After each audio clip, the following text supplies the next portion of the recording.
मार्ग आहेत याचा पाहत आहे या अनुषंगाने काही माहिती घेतली. जिल्ह्यामध्ये जवळपास आतापर्यंत मला 10 ते 11 लोकांचे निवेदन आलेले आहेत आणि ही देशामध्ये एवढा प्रकार चालला आहे. पेपर फुटीचा झाला, आता नीटचा हा प्रकार, एवढं भोंगळा कारभार आहे की कुठलंही नियोजन नाही. आता एक मुलगी मला वडवणीत पण भेटली, आता बीडमध्ये 2 मुलं भेटलीत. मी काल एक जणाचं आणखी गौत्यांचं पण ट्विट केलेलं. असे एवढे विविध प्रकार झालेत. याच्या शासन गंभीर पाहिजे.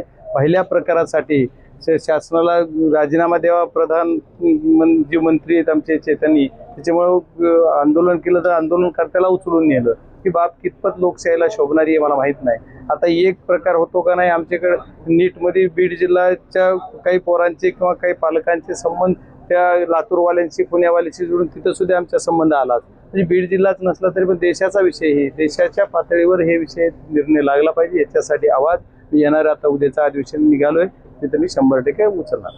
18 महिने उलटलेत मात्र अद्यापही बैठका होत नाही. अतिशय संवेदनशील विषय आहे.